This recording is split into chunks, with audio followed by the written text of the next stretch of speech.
1978, a common friend of ours invited some 17 of us to meet and see the prospect of having a Hindu temple in Sydney. It had been a long cherished ambition of all of us to have something that is going to make people understand the Hindu culture and Hindu religion and have a symbol of our religion. As a result of that, we said, okay, well, let's go and meet. And they chose Sri Venkateswara as the prime idol of the temple. We started looking for a place around Sydney to see if we can locate a proper place. There is a suburb in Sydney called the Seven Hills, and we thought that's very significant because even the Tirumala or the Tirupati is on Seven Hills.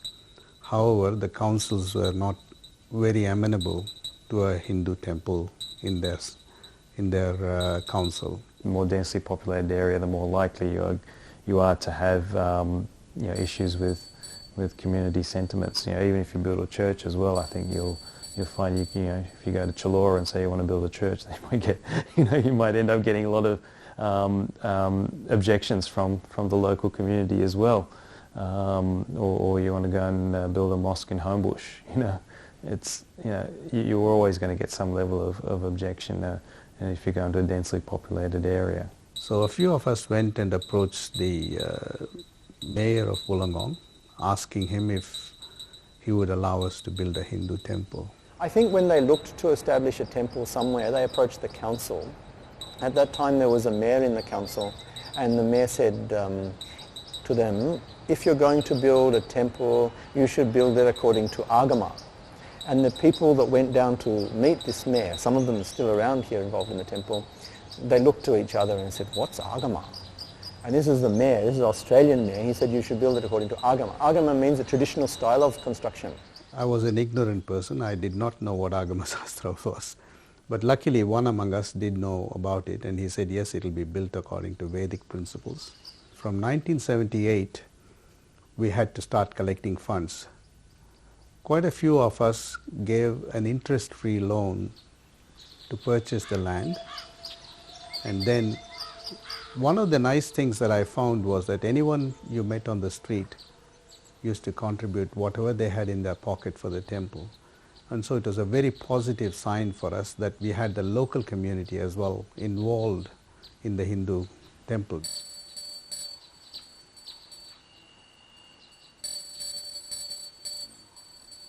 We did our homework and we were able to locate the principal of the School of Sculptures in Mahabalipuram, Janaki Ramana Sthapati. The Sthapati means an architect. We were very lucky to find someone like him because he is the direct descendant of the person who built the Brihadeeswara Temple in Tanjavur in South India.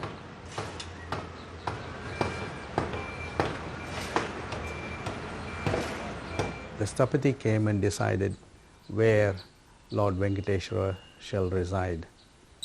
He looked at the land and he said, Venkateswara, gods usually face east, not the west. But he said there are two places in the world where the Vishnu temples faces west. One is in Cambodia, the Angkor Wat temple, and he said the second one is going to be in Helensburgh. In 1982, the construction of the temple started, and in 1984, we had the Kumbhabhishekam for the Sri Venkateswara shrine and the Vinayak shrine.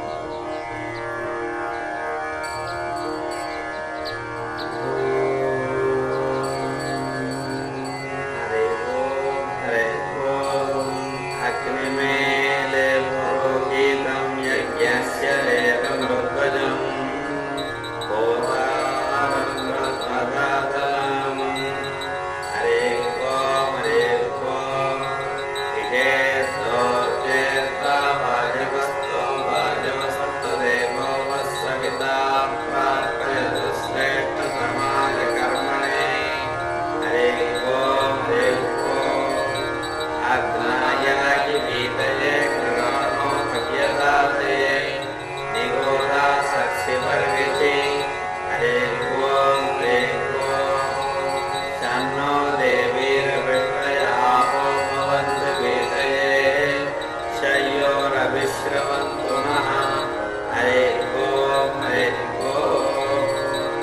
I teach Bhagavad Gita around in Sydney, in other places. I studied these things, Bhagavad Gita, Upanishads and Sanskrit, in an ashram in my early 20s. So people do unusual things in their 20s, maybe. This was my unusual thing. This was back in 1979, early 80s. So 3 years I spent, like in a theological kind of institution, whatever. I studied this, and it was one of the most interesting parts of one's life, my life. After that, our teacher said that you don't have any obligation to do anything, but it's nice for you if you can teach some of these things, because it forces you to try to reflect upon the whole subject matter. So I generally, when I was doing my PhD in Canberra with this place, I generally have a small class, a group of people. We'd go through Gita, some Upanishad, something to do with Indian philosophy. Since I do this in Sydney, that's what I do. Then someone asked me, well, why don't you do it in the temple also? I said, if you can find some people, we'll do it at the temple. Then they have a youth group here, and the youth group more or less adopted me. So a Saturday morning we spend doing this, and hats off to them. They're 10 or 7, 8, 10 people come every Saturday morning, and they've got to come from various parts of Sydney, and then they come very regularly. So it's a privilege for me to teach a class in this temple. I look upon it as a privilege, as a total delight. In spite of the bells and various things and disturbances from time to time, it's a privilege. The youth wing was formed early last year with a role, I guess, of forming a presence of younger people at the temple. Something that was probably lacking. While we had a lot of individuals from older generations and from the current generations doing various service at the temple, there wasn't really a sort of united front or a coordinated effort to do work at the temple. I guess our main goal is also to start to take on some of the responsibilities from the current committee, many of whom were involved with the original construction.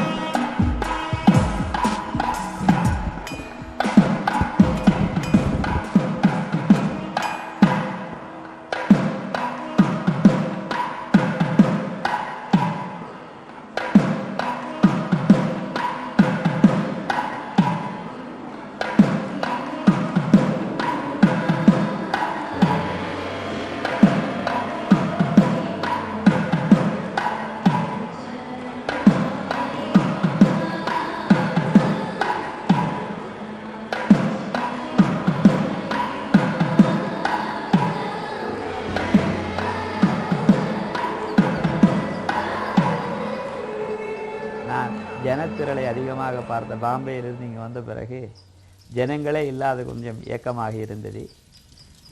நகரத்தை விட்டு நகர்ந்து உள்ள ஆலயம் என்பதனாலும் இங்கு வேலைகளுக்கு செல்ல வேண்டிய மக்கள் விடுமுறை நாட்களில் மட்டும் கோயிலுக்கு வருவார்கள் என்பதனாலும் சனி ஞாயிறு மட்டும்தான் நான் மக்களை பார்க்க வேண்டிய சூழல் இங்கு இருந்தது. அதற்கு பிறகு நாளாக அதுவும் பழகிவிட்டது. இங்கு உள்ள பக்தர்களும் சரி, இந்த கோவிலில் சார்ந்துள்ள அனைத்து மக்களும் சரி, ஒரு குடும்பமாகத்தான் பழகி கொண்டிருக்கிறார்கள்.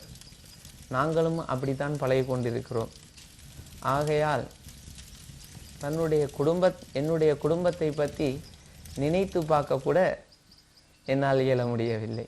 இங்குள்ள மக்கள் அறிவுஜீவிகளாகவும் ஆக்கப்பூர்வர்களாகவும் ஆலயத்தின் மீது பற்று கொண்டு இந்த ஆலயம் செழிப்புற வேண்டும் என்பதற்காக சிரமதான பணிகள், பொருளாதார முயற்சிகள் மற்றும் எந்த நிலையிலும் இந்த கோவில் நன்றாக நடைபெற வேண்டும் என்ற உள்ள கிடக்கையில், ஏனென்றால் முதலில் இந்த கோயில் ஏற்பட்டது. The temple was started with predominantly the males in the committee and the females playing a really supportive and subordinate role. But hard work, real hack work is done by the female, and we all had to learn a lot of new things through the temple, like making garlands, which we never knew before. And suddenly, just for cooking, from cooking for a family to cooking, bulk cooking for hundreds and thousands of people, we became experts overnight, and we have a really camaraderie among all the women. We enjoy working together, we enjoy each other's company. Even when we go to the temple, when we are praying also, we all pray together. The unity is much more evident among women. We may have our differences outside, but when we go inside the temple, we are all one. Sometimes the women also give ideas for the temple, even though they don't get involved with the administration of the temple. Lot of ideas are sort of, you can see the feminine touch around the temple wherever you go. So it is quite evident there. Of course, all the goddesses are also female, you see. You can't do without them.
Like the Aboriginal people have a culture, the Australian society has a culture, Indian society has a culture. Not only has a culture, it has a civilization.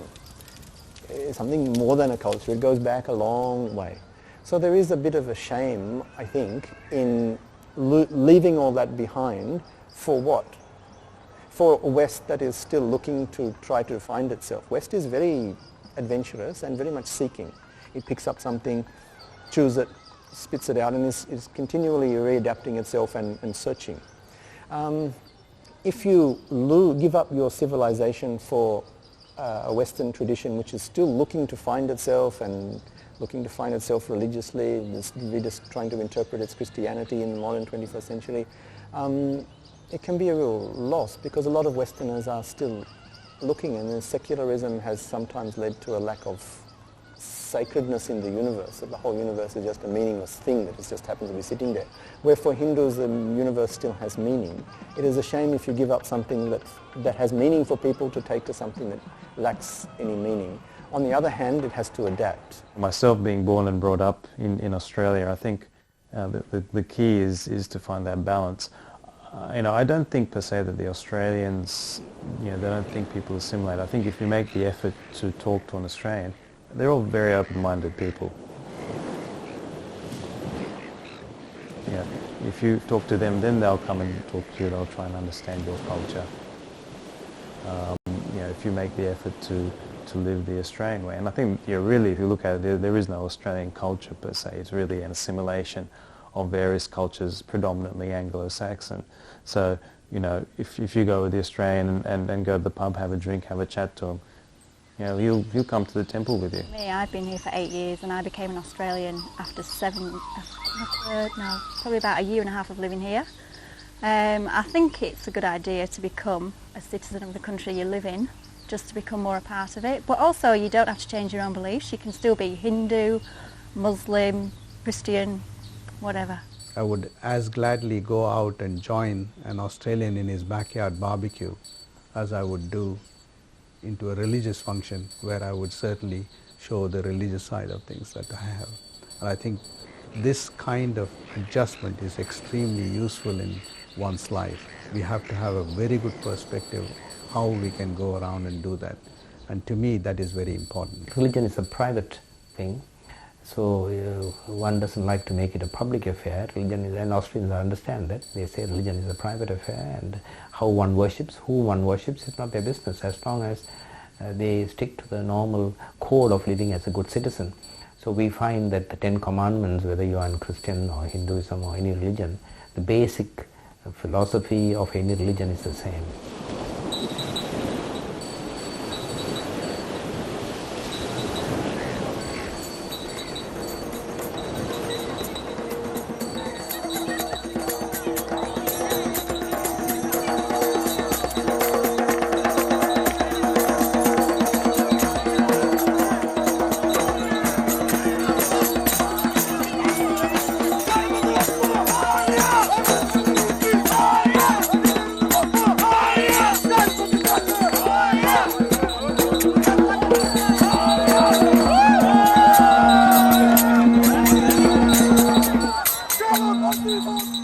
Australian people are tolerant, but if they feel like it's included and you can show them around, see there's no harms here, there are no guns, there are no bombs, nothing is kept here, then I think people will feel a bit better. It's this idea of fear from something that you don't understand, and you can have your own culture and it's all fine, but you should welcome other people when they come in. I think it's a bit of a draw card to Helensburgh. Like everybody I know, I work up in the city. Everybody I know, if anyone I say I live in Helensburgh, they say, "Oh, right, opposite the temple," you know.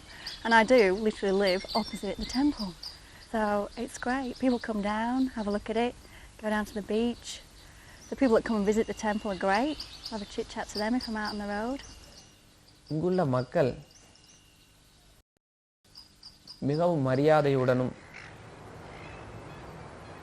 அதாவது மனித உரிமைக்கு இலக்கணமாகவும்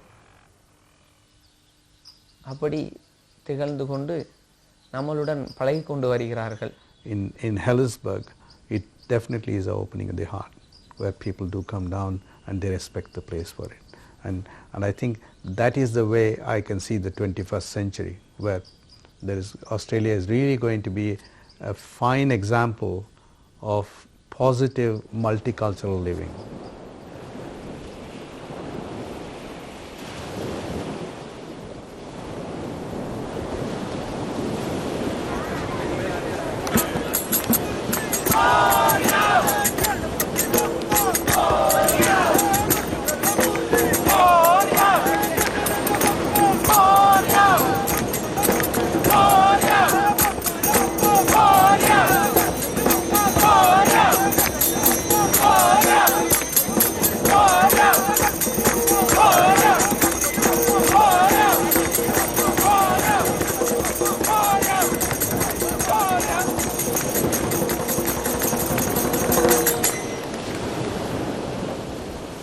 எல்லா சமுதாயமும் மனிதர்களை நல்வழிக்கு கொண்டு செல்வதுதான் சமுதாயம், சமயம் என்பது. அப்படி இருக்கக்கூடிய சமுதாயமும் இந்த சமயமும் மற்றொரு சமுதாயத்திற்கு எந்தவித தொல்லைகளும் கொடுப்பதற்கு வாய்ப்பில்லை. We're all really praying to the one in our different ways of understanding also. I think my way is maybe a more sophisticated way of understanding. You can think your way is more sophisticated. Let us leave that side apart, but let us at least acknowledge that we're praying to the one source and we have a lot of other things in common. Religion is universal. It is the same. They are self-evident. Truth is one.